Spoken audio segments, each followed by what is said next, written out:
If you've got 30 bouncing off the walls, can't be more ready for summer middle school math students, and you're overwhelmed and struggling with how to keep your students busy, but learning until the very last day of school, this video is for you. If you're looking for your new favorite end of year activity that will have your students hooked, stay tuned. If you're new around here, my name is Kathy Martin and I help 6th, 7th, 8th grade and Algebra 1 math teachers experience more aha moments with their students and save time and money with their lesson planning and resources. So what do students love more than Stanley Cups and wearing Crocs and pajama pants to school? Money. Oh, yes. There's nothing more motivating to a middle schooler than money. I mean, am I right? So I decided to tap into that love of money and connect it to math and combine it. Introducing my favorite financial literacy activities that I use at the end of the school year. There's nothing more real world than financial literacy. So I just want to show you really quickly some of the activities that I use so that you can kind of get an idea of possibly using this for your own classroom too. So let's dive in to see exactly what that looks like. I'm going to go ahead and share my screen with you.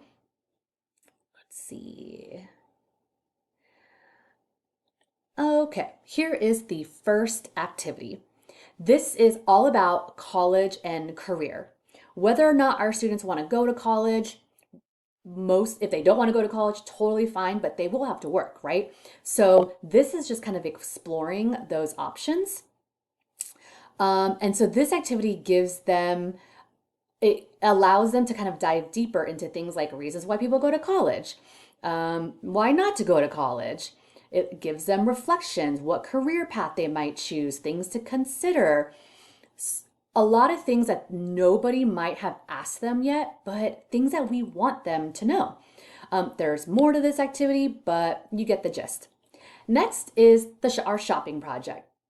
They love this activity because who doesn't love shopping, right? Especially a middle schooler. So in this activity, we talk about percent increases from sales tax and tips. What does that look like? What does that mean? How do we calculate it? There's different ways, different scenarios for them to calculate these things. Percent decreases like discounts. Ooh, we love a savings. So how do we discount that? What does that mean? Putting it all together, discount and tax, right? Very real world, tax and tip. Students love this. And then I thought there was, and then this one is our learning to budget. There we go. Learning to budget activity. Students, I know that when I was in middle school and even in high school, nobody taught me how to budget. So this is why I created this resource for my students, because I want them to start really thinking about this from a young age, knowing what they can spend, how to budget, what this looks like, what all these terms mean. So, we talk about what is a budget? How do we create a spreadsheet? Choosing a career, gross and net income, right? Income tax, savings, how much money do you have left? Creating categories for things, fixed expenses, variable expenses. What do those mean, right? And we talk about these things. These are not projects that are going to be done in a day, but my students love these activities because they can truly see how this directly affects them in their life. And I've done this with students and I've had them say to me, "Oh yeah, my parents don't even do this." And it's like, "Okay, well great. Like you can start, you can be like if there's any cycles you want to break with money, like this, you are the start of that." So I love these financial literacy activities. My students beg me to use them. I try to spread them out during the year, but the end of the year is really a great time for us just to do these activities because we're done with testing. We're done with teaching. There's still plenty more to learn always, but I love these real world activities because the students really get engaged in them and they ask a ton of great questions.